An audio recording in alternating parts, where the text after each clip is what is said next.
This morning, we return to this series that is the Bible's big story. Where underneath is the strapline, every page whispers his name. And each time we're looking at these points in the Bible, looking at the big story, each time we're asking the question, how does it lock into the big story? Because the big story is the story. Every page whispers the name of Jesus. How does it lock into the big story of Revelation, where God is saying, "Here I am"? How does it fit into the big story of rescue? Here is our Emmanuel. Here is the Christ. And we've got to the point in the Bible's big story where the people have gone into the promised land. And the Exodus is over. The land is theirs. And they are beginning to discover what it is to rely upon the grace of God. And yet they want to be like the nations around them. They don't want to be different. They were in the promised land, and God's plan was still working. And this is how we finished last time we were in the Bible's big story, where it says this: one day he would give his people another leader and another home, but this home no one could ever take away from them. And here is the backdrop to a familiar story, to 1 Samuel chapter 16. And I'm going to use the words from Sally Lloyd-Jones' book because it summarizes it brilliantly. But this is the backdrop to the story, and I hope you're still making use both of the book or the videos, because they're incredibly helpful in stretching our thinking and shining some light into familiar passages. This is what Sally Lloyd-Jones said. God's people had a new land. Now they wanted a king. But God is your king, Samuel told them. He's the one who looks after you best. We want a real king, they said, one we can see. God knew that a king might not be kind to his people or look after them as well as he would, but the people didn't care. They wanted a king, and they wanted him now. So God gave them a king. He was called Saul. And he seemed like a good king at first, but he came proud and stopped listening to God. He didn't obey God or love God with his whole heart. Saul can't help me with my plan, God said. I need a king who loves me and will teach my people to love me. I need a true king. I want you to imagine this for a moment. Imagine this, that there is a throne room in the center of your will, in the center of your heart. And that bit that makes you, there is a throne that is there that someone has to sit upon. And the one who sits upon that is the one that is both worship and rules. Someone has to reign at the heart of you. But the question is, in this throne in your heart, at the center of your life, who is it going to be? What the Bible teaches quite clearly is that there are two kingdoms. And the question that the Bible continually asks is this: there are only two kingdoms. There are only two ways to reign. There are only two rulers. The question is, if there are two kingdoms, which one do you belong to? It is as blunt and as stark as that. Which one do you belong to? And if you want to make that really personal, whose rule are you under? There is only room for one on the throne. And what is exciting about this part in the book of Samuel is that God is on the move. That God is active, that God is speaking, that God is unfolding his plan. And yet, if you look at verse 1, it has a surprising beginning. Saul had been chosen as king, but Saul had chosen his own way, and Saul had been rejected by God. Look at what it says in verse 1. How long will you grieve over Saul, since I have rejected him from being king over Israel. Now, this is what Samuel gets right. Samuel is right to express distress over disaster. He is right to express grief over what has happened to Saul and what has happened to the kingdom and what the effect has been of saying no to the reign of God and give us a king that makes us like the nations around us. Samuel is right over distress, over disaster. It is always right to grieve over those. Think for a moment. The waiting father, when the younger brother was away, the elder brother was delighted that he was making a shipwreck of his life. But what does the father do? He grieves over him. He grieves over him. And Samuel is right to choose distress over disaster, because the thing that Samuel understands that we still don't necessarily understand is that people are not disposable. I loved watching Friends when I grew up, and it's interesting that something that you watch growing up has now become politically incorrect for all kinds of reasons and comes with wee warnings. But I remember watching Friends growing up, but despite the fun in it, one of the things that always struck me about the Friends is that everyone around them was disposable. Everyone around them was used for their pleasure at one time or another. But as long as they had this core group, it didn't matter what happened to anyone else. And Samuel teaches us two very important things. Even when somebody gets it wrong, is distress over disaster, and that people aren't disposable. But God is on the move, and he comes to him and says, Samuel, it is time to move on. I'm doing a new thing. And what is the antidote to the distress that Samuel feels? The antidote is to listen to God clearly and to see God clearly. And what's remarkable, there's almost a bit of fun in this passage, because Samuel is meant to be a seer. What are seers meant to do? They're meant to see clearly. What are seers meant to do? They're meant to listen clearly. What's the one thing that Samuel seems to be struggling with all the way through the passage? To see clearly. But the antidote to living with the grief of the past, whatever failure that might be, is to listen. And to listen to what God is saying. And here's the catalyst to change in Israel. Here is the catalyst to the change in the Bible's big story, is that God is on the move and God has not given up on Israel. Remember, famously, politically in America, it was 3 strikes and you're out. God doesn't give up with us in the same way. Look at what it says in the second half of verse 1. God says to Samuel, fill your horn with oil and go. And I will send you to Jesse the Bethlehemite, for I have provided for myself a king among his sons. Now the problem for Samuel is this, is that this creates a natural anxiety. In one sense, we always ought to get anxious when God is speaking. Because what we discover here in 1 Samuel is that when God speaks, it creates so many questions for Samuel. It raises our anxieties.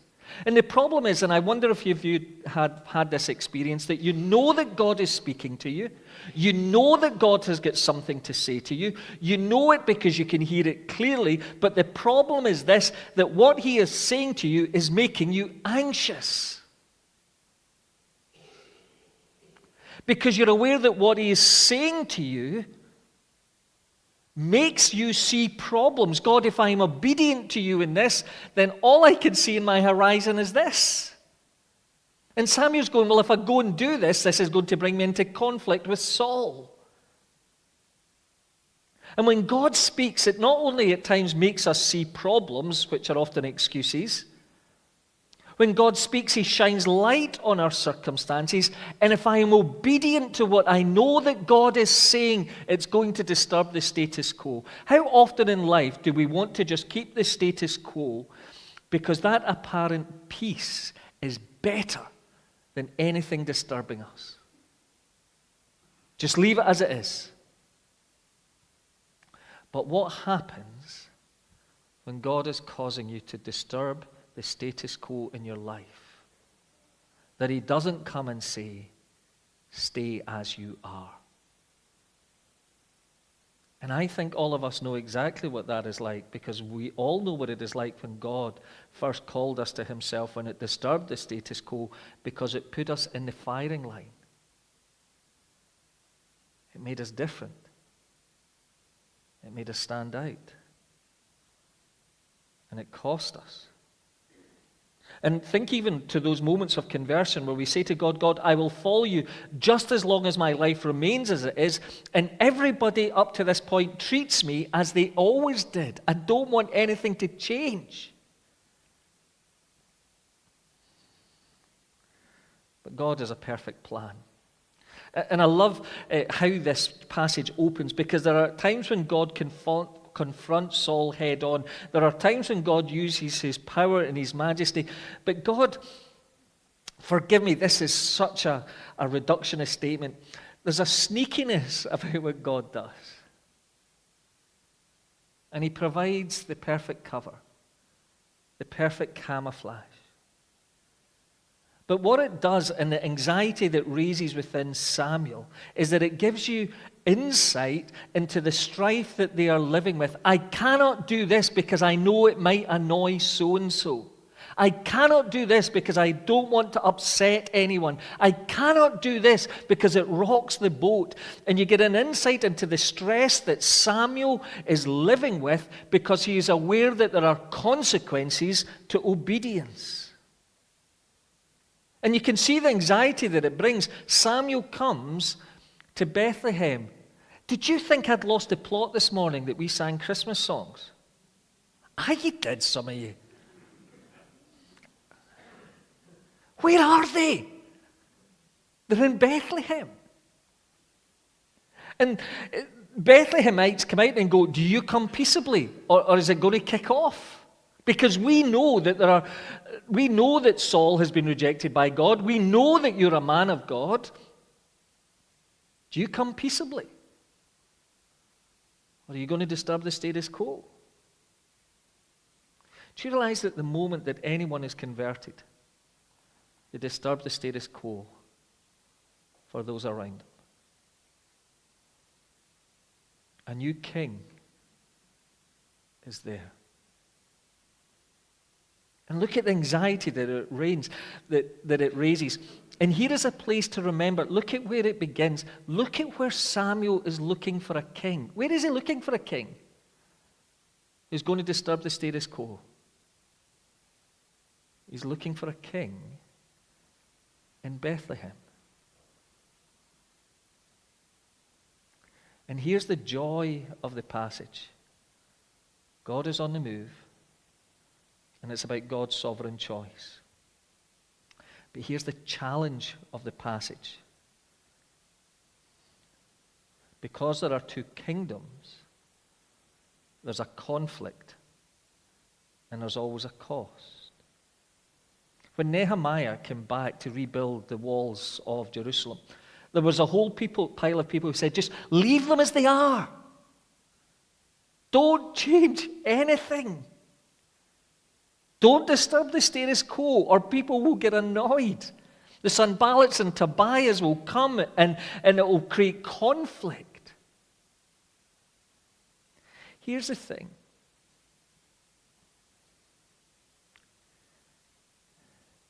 Peacefulness is not evidence of people being at peace. Quietness is not evidence that all is well. And stillness is not evidence of justice. Actually, these things can be evidence of oppression and silenced voices.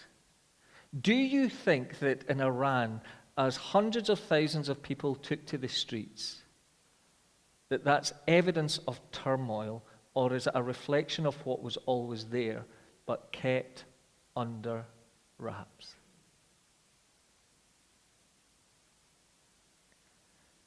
Peace is not quietness. But actually what you can discover is that quietness can shout loudest that something is wrong.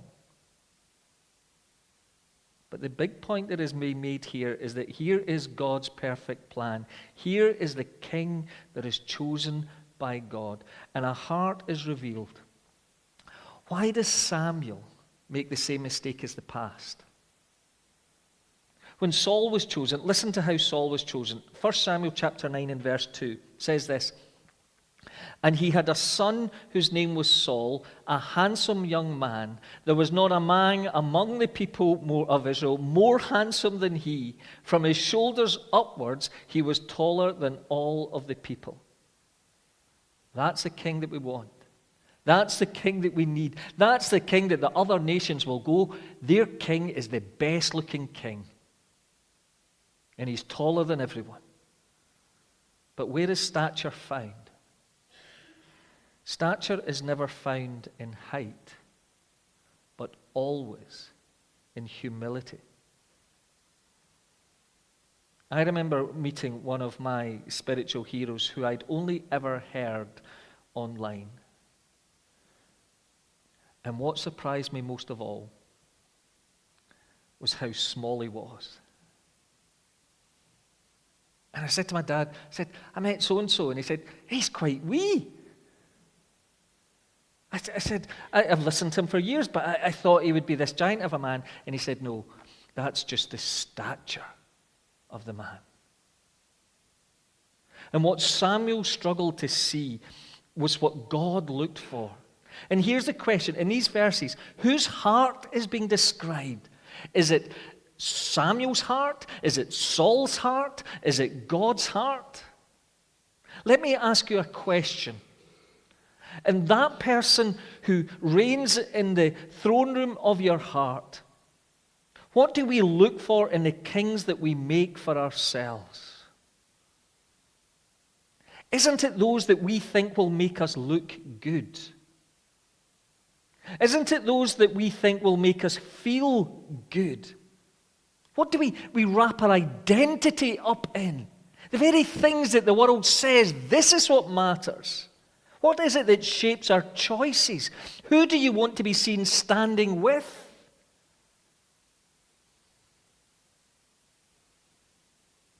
And before Samuel is brought a parade of sons. And here's what is lovely about this passage, because let me say to you this first of all, the passage is not about you. The passage does not say that there's anything wrong with being tall. Pete Berry, you're all right. You're okay. Kenny, you're all right. So you don't go to this passage and go, I am tall. Somehow the Bible is saying that I am lesser. But unfortunately, me and you, Duncan, have this in common, that it does not say there is a virtue in being small. It's not saying that. It's not about you. How is David described? He is not described as a small, ugly, hunchbacked man who is bald. Do you know you're not allowed to slag people for their baldness now? Because that's a gender-specific hate crime. Just stick that in your pipes. How is David actually described? He's described in the Bible as the kind of man who draws people to himself. Look at what he says in verse 12. And he sent and brought him in. Now he was ruddy and had beautiful eyes, and he was handsome. Isn't that wee bit in you goes, I hate him? He's not, God doesn't come and say, look, here's something beautiful and here's someone really ugly. He's not saying that at all. It's to miss the point. And it's not a passage where you come and say, well, I'm small and I'm ugly and I'm bald. I'm all right. It's not about that. And if you've just looked to your small, balding husband, just remember you were their choice. It's not about you. It's not even about that.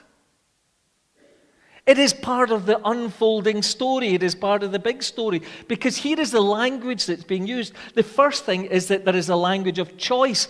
This is a delight in God's surprises. He chooses the youngest son. This is the language of election. It is all about God's sovereignty.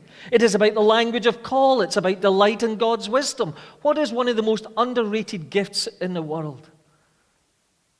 What is one of the most underrated gifts in the church? What is one of the most underrated gifts for the Christian? Discernment. What is right? Helping me to see what you see, God. Helping me to want what you want, God. Help me to hear what you are saying, God. What is it that makes David a better king? It's that God chose him. And here's the thing. It's all about the glimpse of the true king. Everything in this passage has the fragrance of Jesus. Because one day, there will be others looking for a king in Bethlehem. And they're looking for the true king. Listen to what it says about David in Psalm 78 and verse 70. It says this: He chose David his servant and took him from the sheepfolds. From following the nursing ewes, he brought him to shepherd Jacob his people, Israel his inheritance. With upright heart he shepherded them and guided them with skillful hands. But it's a glimpse of someone more. Listen to what it says in Isaiah chapter 53. It says this: Who has believed what he has heard from us, and to whom has the arm of the Lord been revealed? For he grew up before him like a young plant and like a root out of dry ground. He had no form or majesty that we should look at him. I'm going to stop. Here's a little aside. We are desperate to create images of Jesus, aren't we? Is that Jesus? Is Jesus white? But we are desperate to create an image of Jesus that is in our image. But listen to what it says. He was despised. In fact, did you know that most of the Victorian pictures of Jesus in stained glass windows are based on Alexander the Great? Listen to what it says. He had no form or majesty that we should look at him, no beauty that we should desire him. He was despised and rejected by men, a man of sorrows and acquainted with grief. And as one from whom men hide their faces, he was despised, and we esteemed him not. Surely he has borne our griefs and carried our sorrows, and we esteemed him stricken, smitten by God, and afflicted. But he was pierced for our transgressions. He was crushed for our iniquities. Upon him was the chastisement that brought us peace, and with his wounds we are healed. All we like sheep have gone astray. We have turned every one to his own way, and the Lord has laid on him the iniquity of us all. And here is what the passage does. It takes you back to the beginning and a choice to make. Where the question is, are you seeing clearly? Are you hearing clearly? And the choice that you have to make about who reigns on that throne is a choice that confronts you. There is nothing harder in all of life than to be a Christian, because there is nothing more humbling, because it says, Jesus, take the throne room. But do you know what has to happen before that? You have to get out of it. You have to die to self. You have to give it over to him. It's a choice that challenges us. It's going to make you different. It's going to make you stand out. It's going to cost. And yet the question is this: how can you say no to the King?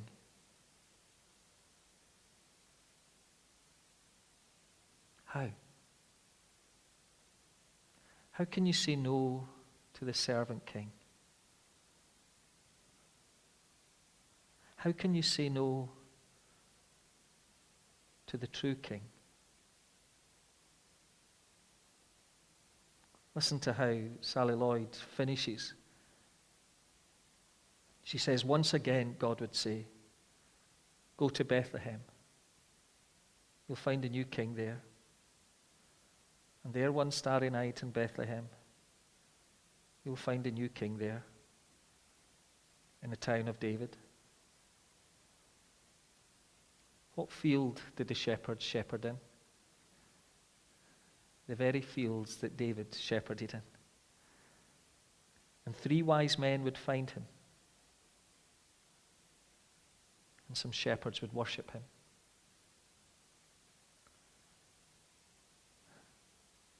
So it is not a passage that is intended to make you feel better about yourself and going, I'm not tall enough, I'm not smart enough, I'm not beautiful enough, but yet God loves me. All those things are true. It's asking a bigger question. Which king reigns? Who rules in here? Who's calling the shots? Christmas is past. Post-Christmas, who reigns? Who rules? Who's sovereign? Jesus is not just for Christmas. He's the King. And so let me ask you, post-Christmas, what king is reigning here?